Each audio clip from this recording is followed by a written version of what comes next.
Liam Neeson est de retour pour botter tes culs. Encore. Je fais de mon mieux.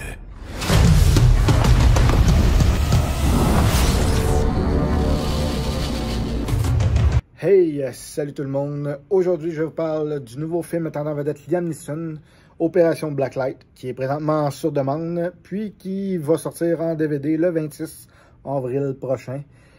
Opération Blacklight, un autre film qui, évidemment, ressemble à tous les films que Liam Neeson a fait dernièrement. En fait, en gros, l'histoire, c'est que Liam Neeson, c'est un agent du FBI qui, lui, est là pour, des fois, aider à sortir des agents infiltrés de mauvaises situations, comme par exemple, le film s'ouvre sur une scène que la fille est... L'agente, elle s'est faite comme démasquer, elle se fait traiter d'espionne par les rednecks du coin. Puis là, ils veulent la tuer, puis tout ça. Fait que là, lui, il arrive là, puis tassez-vous, il fait le ménage, puis il ramasse la demoiselle, puis il la ramène là, en sécurité, puis tout ça. Voilà, c'est fait. Vous êtes le gars que Robinson a envoyé? Exact. Dieu merci, vous êtes là. C'est vous qui avez appelé la police locale? Bien sûr que non. Quelqu'un a dû l'appeler quand j'ai déchargé mon revolver sur ces cinglés. J'ai paniqué. Donc, c'est le genre de... En gros, l'histoire, il va y avoir un agent là-dedans qui va découvrir que le FBI n'est pas aussi gentil que ça, et puis qui fait éliminer certaines cibles, que ce soit civiles ou certains agents, pour garder leur... comment dire ça? Garder leur secret, leur façon de procéder, puis garder... tu sais, leurs choses là, undercover, pour pas que personne sache que le FBI est plus croche que ce qu'il y a de l'air. Évidemment, c'est... Là, évidemment, Liam Neeson va finir par découvrir que ce gars-là a raison. Puis, bon, ben, il va virer sa veste de bord, puis il va tenter de l'aider, puis... De fil en aiguille, ben, il va démasquer les vrais coupables, puis le complot, et etc. Bon, je veux dire, vous voyez que c'est pas une histoire... révolutionnaire, on a déjà vu ça en masse dans des films, puis c'est pas nouveau. Par contre, c'est Liam Neeson. Je veux dire, Liam Neeson est toujours badass, puis quoi de mieux que Liam Neeson avec une scène qui se rouvre sur une route de campagne à 95 000 à l'heure, puis Liam Neeson qui s'en va, toi, puis en way. Tu sais, je veux dire, il est badass.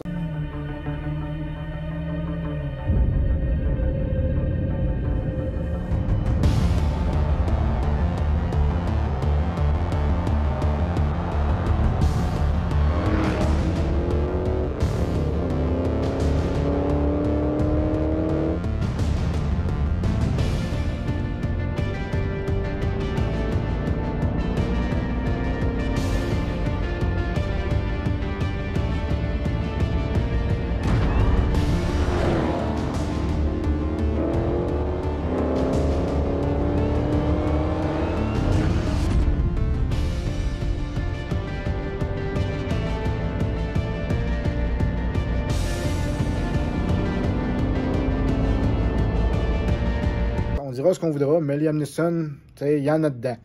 Évidemment, même si Liam Neeson, là, quelques années, avait dit qu'il prendrait sa retraite de film d'action, parce que là, les gens vont commencer à ne plus nécessairement croire ses personnages, que rendu à son âge, que je peux pas commencer à être aussi bon que ça, puis à faire ce que je fais là, puis bon. Mais, depuis Taken, l'enlèvement, on s'entend-tu que pas mal tous les films qu'il a fait, c'est des films d'action. En général, sont bons, on les écoute, puis c'est divertissant, mais tu sais, c'est pas des histoires qu'on s'entend qui vont révolutionner le genre, ça non plus. Puis cette histoire-là, encore moins. Je veux dire, il y a des bonnes poursuites. OK, il y a une poursuite là, justement là, avec un truck à vidange, puis Liam Neeson qui poursuit un gars qui avec son Challenger. Je veux dire, il y a des scènes qui sont quand même hot. Qu'est-ce que tu fous, bordel? Je m'en vais libérer ma conscience! Faites gaffe!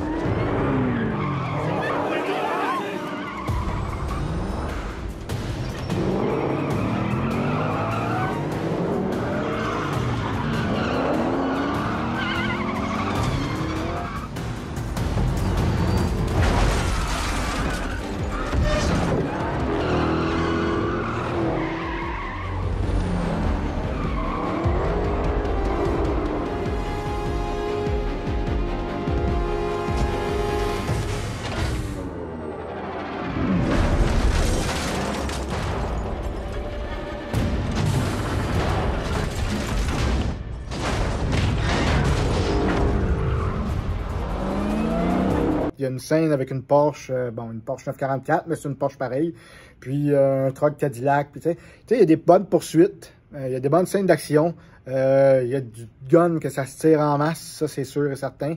Mais comme je dis, vous voyez pas, attendez-vous pas de voir ce film-là aux Oscars l'année prochaine, loin de là, ça arrivera pas. Liam Neeson, c'est quand même son 5e film depuis le début de la pandémie en 2020. Et puis donc, on s'entend que c'est pas mal le même genre de film tout le temps. Les 2 derniers films qu'il a fait là, dans ces 5-là qui sont les meilleurs, c'était Un honnête voleur, puis le film Ice Road, ici, Piège de glace, que c'était vraiment dans ses meilleurs qu'il a fait dans les dernières années.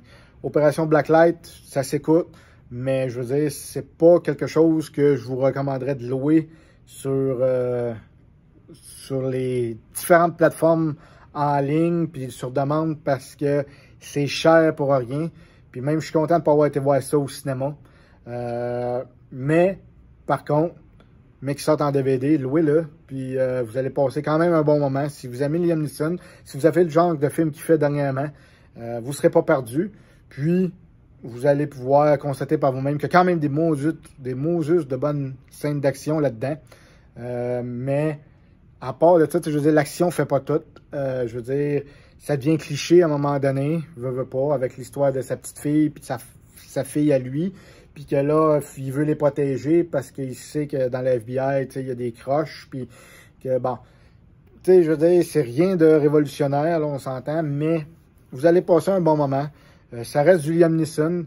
Puis, comme je disais, voir Liam Neeson tirer sur du monde, puis casser des gueules, puis tout ça, se battre, ça fait toujours son petit effet. Fait que là-dessus, je lui donne la note de 6.5 sur 10. C'est un film à regarder tranquillement, puis à pas se casser la tête. Puis si vous voulez vous changer les idées, ben ça va faire la job. Sinon, ben, regarde, on va attendre son prochain. Peut-être que ça va être dans le même genre encore. Mais d'ici là, je vous souhaite un bon film, un bon cinéma.